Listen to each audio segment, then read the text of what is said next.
Bismillahirrahmanirrahim. Waltakum minkum ummatun yad'una ilal khairi wa ya'muruna bil ma'ruf wa yanhauna 'anil munkar. Assalamualaikum warahmatullahi wabarakatuh. Alhamdulillah wassalatu wassalamu ala rasulillah mabad. Allah berfirman, wajahidu bi amwalikum wa anfusikum. Berjuanglah kalian, berjihadlah kalian melalui hartamu dan dirimu. Hampir semua ayat-ayat berjuangan dan pengorbanan itu dimulai dengan bi amwalikum, harta kalian, harta kalian. Saya mengajak secara praktis dan kami sudah buktikan. Rp1.000 itu bisa luar biasa, dahsyat. Bisa beli mobil, bisa buat kuburan, ya, bisa membangun masjid. Uang 1.000. Mari kita satukan uang 1.000 kita. Nanti kami jemput di rekening ini, insya Allah bisa kita buat. Di rekening ini, insya Allah kita buat sebuah kekuatan umat dengan Rp1.000. Rp1.000 dahsyat. Ya, ini satu contoh dan ini penting. Orang bermukim, orang setempat, ya bisa bermakmum kepada musafir. Maksudnya musafirnya imam. Jadi yang musafir itu jadi imam, yang mukim jadi makmum. Jadi tidak selamanya itu yang mukim jadi imam, lalu musafir ya itu jadi makmum. Ini bisa musafirnya. Ini diambil dari hadis Nabi SAW bahwa ma safara Rasulullah SAW, wa tidak Nabi itu safar ya dengan safaran illa shalla rakataini. Menjelaskan kalau Nabi itu musafir, tidak pernah salatnya Nabi itu lebih dari 2 rakaat. Selama Nabi jadi musafir menurut hadis ini. Jadi Nabi itu rakataini. Nanti ulama pahami ini bahwa lebih utama. Ada sebagian mengatakan wajib hatta yarji' wa innahu aqama bi Makkah. Pernah Nabi tinggal sebagai musafir itu di Makkah ya zaman al-fath, ketika waktu penyerangan di Fathul Makkah itu samania asyara, itu 18 ya, samania asyara itu 18 Lailah, 18 malam. Dia tinggal di Mekah, berarti dia musafir di sana. Yusalli bin nas, beliau mengimami manusia. Beliau mengimami manusia dengan beliau 2 rakaat. Makmumnya 4, beliau 2. Jadi imam boleh 2, makmum itu 4. Nah, jadi imamnya 2, makmumnya 4. Ini hadis yang lain sebaliknya, imamannya orang mukim atas musafir. Ya tentu juga sebaliknya, Pak.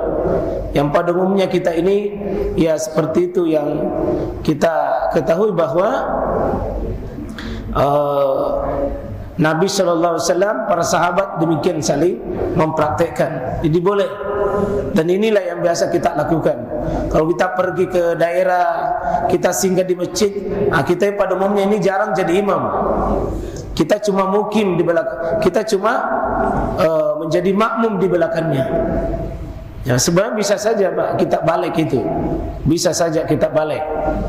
Nah cuma kalau kita makmum ya musafir, kita ikut sama imam. Meskipun kita punya hak 2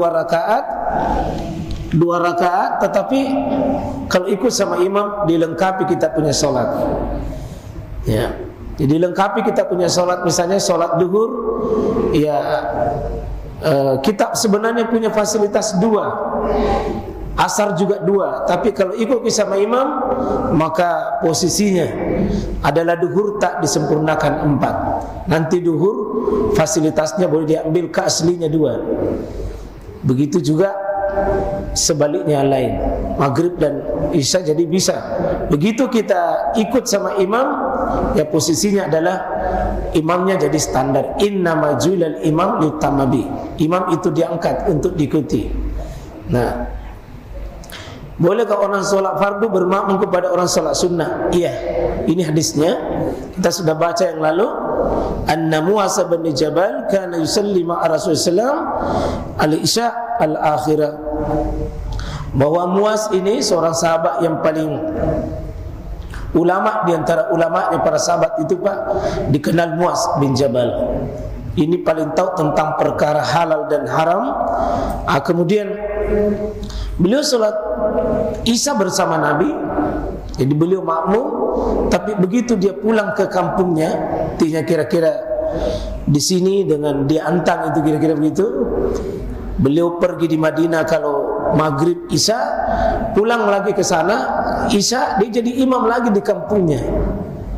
Berarti imamnya dia itu sunnah, sementara Isya bersama Nabi itu wajib. Berarti dia imam, posisi dia sunnah, sementara makmumnya adalah sholat wajib. Itu boleh. Jadi kita tidak larang orang kalau misalnya imam di sini sholat tarawih, kita baru datang belum sholat Isya, bapak biar niat sholat Isya, imam tak sholat tarawih, tidak menjadi masalah. Jadi banyak kasus itu Pak. Sholat malam Nabi itu wajib, sementara ada sahabat seperti Abdullah bin Abbas ikut berjamaah di rumahnya. Nabi wajib, Abdullah bin Abbas itu sunnah. Nah, itu bisa. Jadi makmumnya bisa sunnah, ya. Ya. Imamannya orang mengerjakan sholat sunnah dengan orang mengerjakan sholat fardu. Jadi ini satu. An Jabir bin Abdullah qala kana Muaz yusalli ma'an Nabi sallallahu alaihi wasallam summa ya'ti qaumahu fayusalli bihim. Dia bisa.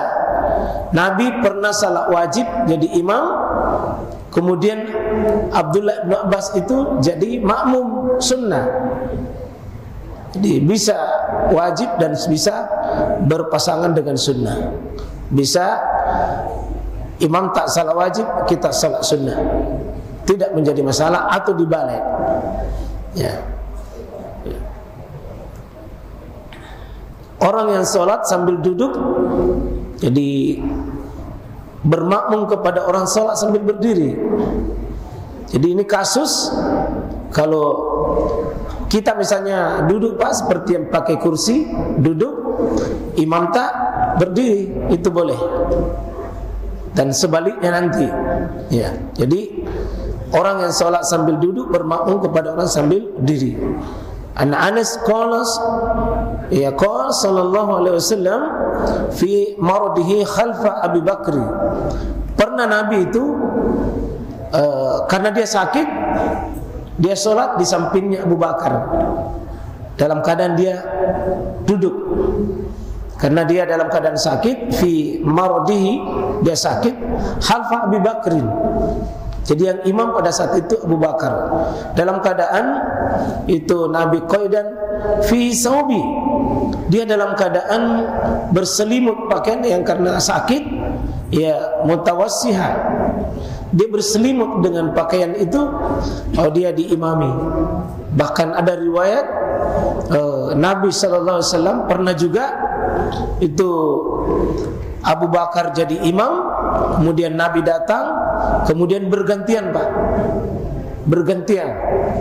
Nabi jadi imam, Abu Bakar mundur ke belakang. Jadi bisa. Jadi itu namanya PAW, pergantian antar waktu dalam sholat berjamaah. Jadi bukan cuma anggota dewan Pak bisa PAW, imam pun juga bisa. Jadi kalau misalnya khatib, misalnya imam, bukan imam asli yang datang, imam pengganti, dan dia mau gantikan itu imam, kalau imam asli sudah datang, boleh. Cuma ya harus dulu tersambung dulu bahasanya Pak, karena kalau tidak kacau itu, bilang apa-apaan ini. Tapi kalau mau berganti di tengah jalan boleh. Begitu juga khatib. Jika khatibnya adalah pengganti, kan biasa itu ada khatib Pak terlambat, lalu muncul pas misalnya di awal-awal khutbah, dan khatib ini yang asli mau naik, boleh, seandainya ini mengerti juga turun, bisa.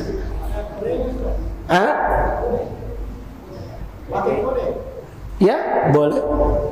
Bisa pakai kode. Karena boleh saja bicara kalau ini sholat Nabi dengan Abu Bakar. Karena Abu Bakar jadi imam, tetapi diberi kode bilang jangan kamu mundur. Tapi Abu Bakar tak mundur.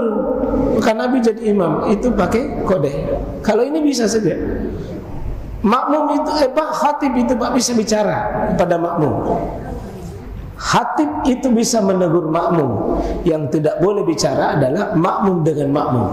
Kalau khatib boleh Pak. Bisa. Nabi itu pernah menegur di atas mimbar ketika ada orang yang langsung duduk. Nabi mengatakan, ya Sulaik, irka rakataini, jangan langsung duduk. Jadi khatib itu boleh bicara karena dia sedang mendidik makmum. Yang tidak boleh kalau makmum bicara dengan sesamanya makmum hanya untuk menegur. Jadi ini pentingnya Pak, kita beragama kembali rujuk dengan Quran dan Sunnah. Sebab mungkin pikiran-pikiran kita banyak hal yang kita anggap aneh, tapi tidak ada yang aneh kalau dia punya dalil.